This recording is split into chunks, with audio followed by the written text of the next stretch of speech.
BJP सभापति कसरत किए हेब नुआ मुखिया ताकू नहीं छिड़ुनी अंक मनमोहन रिपीट ना नुआ चेहरा रेस रे अनेक हेवीवेट हाईकमांड नेबे फाइनल डिसीजन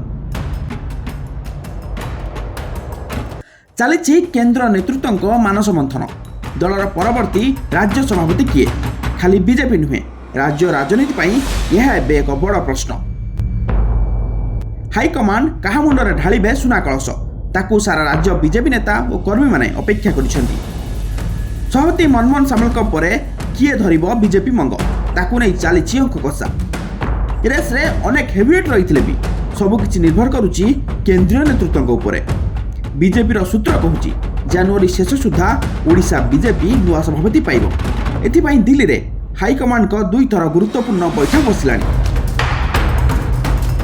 बहु कसरत पर राज्य में क्षमता को आसी बीजेपी बूथ स्तर संगठन को केमिति मजबूत करिब दल से नहीं योजना करुछि।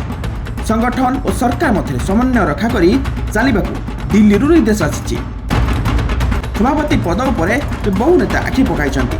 बहु वर्ष पर ओडिशा रे बीजेपी निज दम रे शासन को आसी। प्रधानमंत्री नरेंद्र मोदी आरंभ करी केंद्र मंत्री अमित शाह राष्ट्रीय सभापति जेपी नड्डा जाए समस्त नजर एवं ओडिशा उपरे। तेणु दलर मुखिया पद पर केंद्रीय नेता आशीर्वाद नित्यांत आवश्यक। सेपटे दलर गोटे गोष्ठी कहते मनमोहन को पुणी थर सभापति करा नेतृत्व में गत निर्वाचन में दल को जो सफलता मिला तार पुरस्कार जाए मिलनी। एणु दल पुणी थर सभापति करी गिफ्ट दि जाऊ। एपरिकी नेतृत्व में दल आगामी पंचायत निर्वाचन लड़वा उचित हेबो बोली किछि नेता जुक्ति करुछन्ति। मात्र अन्य एक गोष्ठी कहूछि मनमोहन को दल अन्य बाटे पुरस्कृत करिवो। नुआ मोह को दल सभापति भाव आगु को आनिबा उचित। तेबे ए नुआ मोह तालिका रे समीर महांती गोलक महापात्र एवं आरएसएस सह संपर्क थिबा किछि नेतांक नाम चर्चा हेउछि। मात्र हाईकमांड काहाकू आशीर्वाद करिवे ताहा जे स्पष्ट होइनी। ब्यूरो रिपोर्ट ओडिशा वार्ता।